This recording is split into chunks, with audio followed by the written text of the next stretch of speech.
If the person you show to the world isn't the person you actually are, eventually life will expose the gap. You can fake a lot of things for a while. You can fake confidence, you can fake discipline, you can talk like someone who believes in themselves, but eventually reality catches up. Everything we've talked about so far, discipline, standards, belief, relentless action, only works if it's real. If you try to perform those things instead of actually becoming them, life will expose it. If you pretend to be disciplined, but your habits don't match it, the results will reveal the truth. If you pretend to be confident, but you're riddled with self doubt, the cracks eventually show. Living life like that is exhausting. It means constantly managing an image instead of building a life. Eventually, the mask slips. The only sustainable path is authenticity, becoming the person you claim to be instead of pretending to be them. I learned this the hard way. In my mid 20s, I convinced myself that I was still in peak physical condition. Earlier in my 20s, I had gotten extremely fit. I had lost a lot of body fat. I ran a marathon. I trained hard and consistently. For years afterwards, I kept up a gym routine, but my discipline was slipping in other areas. I was partying, drinking heavily, eating badly. But I told myself it didn't matter because I still went to the gym. I convinced myself that working out 4 times a week cancelled out everything else. Slowly, though, the truth started catching up. Over the years, I put the body fat back on. By the time I was around 30, I was strong and capable in the gym, but also dangerously overweight again. I could lift heavy weights, I could still somewhat run, but deep down, I knew something wasn't right. My clothes kept getting tighter. Every time I needed a suit for a wedding, I ended up buying a larger size. I had a whole wardrobe of suits, each one slightly bigger than the last. I was constantly dealing with injuries, constantly fluctuating in weight. But the biggest problem wasn't my health. The biggest problem was that I was lying to myself. I was using the gym as an excuse to justify everything else. My lack of discipline, my poor boundaries, my declining confidence. At the time, my life reflected that. My career felt stagnant. My friendships were shallow. My relationship was difficult. And I was heading straight towards a burnout. There were a few moments that slowly forced me to confront reality. I remember seeing photographs of myself holding my son just after he was born, and I really didn't like what I saw. I saw a man who wasn't taking care of himself, and he now had a child who would eventually look to him as an example. I tried to play football again after a few years away from it, and I tried to play like I was still the player I had been when I was younger, but my knees were carrying a much heavier weight and all of that extra body fat. I could barely walk for days after that match. Around the same time, there were several health scares in my family. Uncles were suffering heart attacks. My father was dealing with hypertension. And eventually, one of my uncles passed away from a heart attack. That was the final wake up call. At around 36, I had a routine medical checkup. My cholesterol levels were extremely high, and suddenly the illusion collapsed. I had a choice: continue pretending that I was healthy and disciplined while my health slowly deteriorated, or actually become the man I was pretending to be. That moment forced a decision. I changed everything. I started a military style training program. I changed my diet. I cut down heavily on alcohol. Over time, I lost around 30 kilograms of body fat.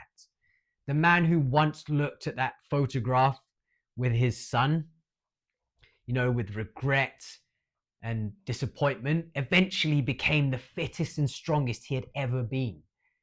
But the deeper lesson wasn't about weight, it was about honesty. Because the biggest lies we tell in life are usually the ones we tell ourselves. Authenticity means removing those lies. Another major shift in my life came when I was 37. That's when I was diagnosed as being on the autism spectrum.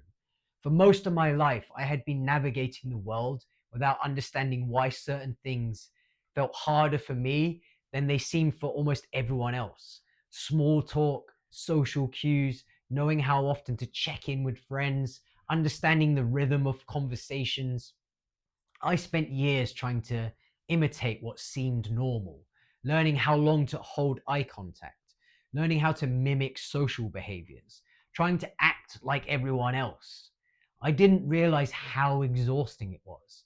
I was constantly wearing a mask without even realizing it. The diagnosis didn't change who I was, but it gave me something incredibly valuable: understanding.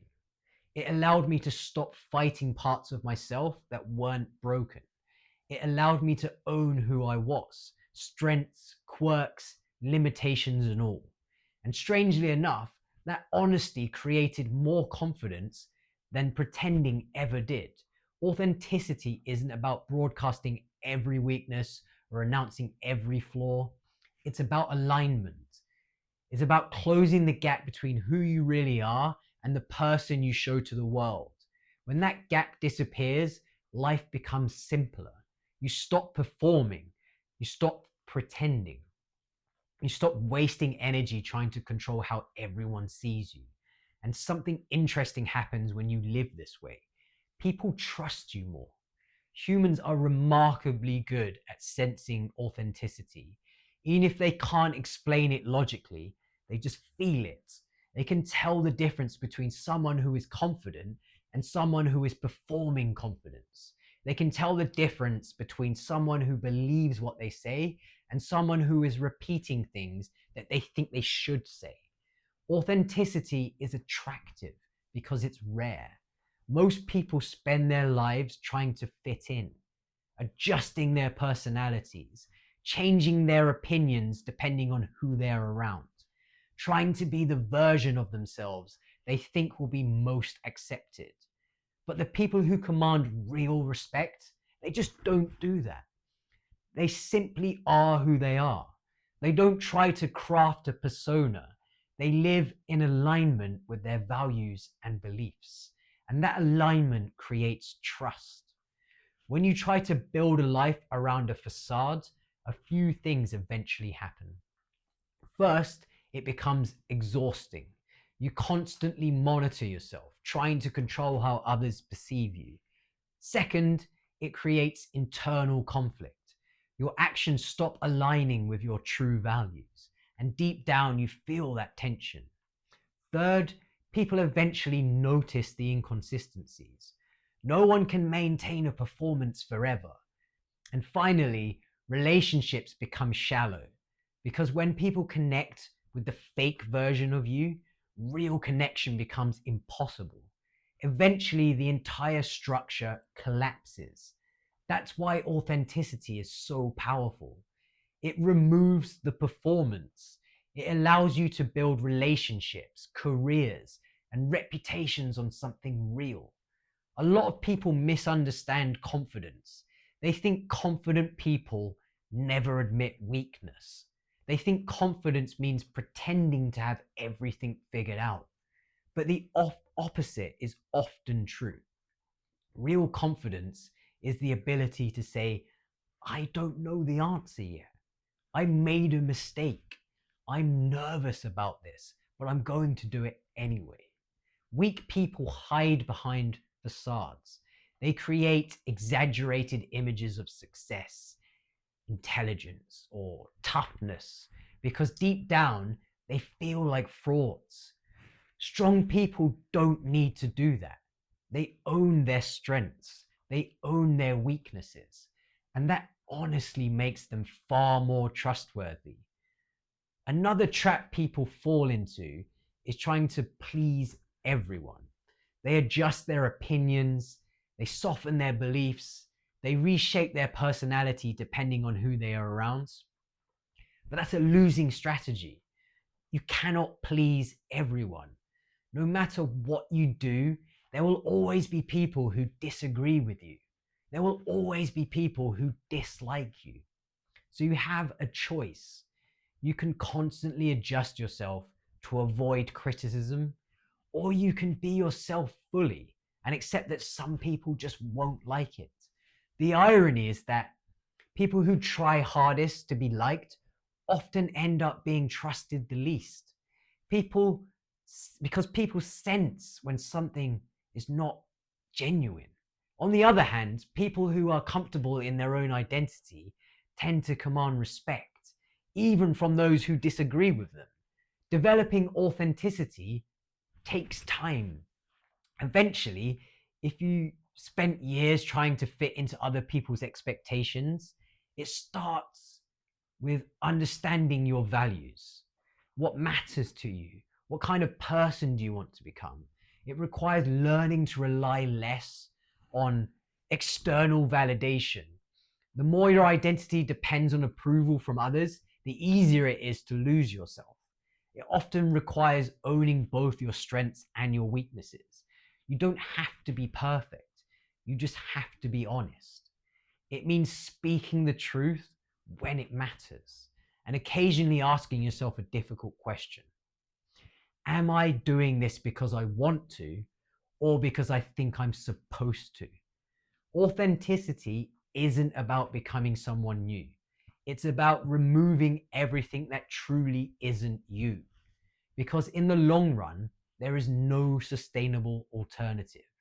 You can fake discipline for a while. You can fake confidence for a while. You can pretend to have purpose. But eventually, life will test you. And when those tests come, only what is real will hold. So if you take one lesson from everything we've discussed so far, let it be this. Don't pretend to be a disciplined man. Don't pretend to be confident. Don't pretend to live with purpose. Become that person, because the person you truly are is the life you will eventually build. I hope you got something from that. Like and subscribe, and I'll see you in the next video. Cheers.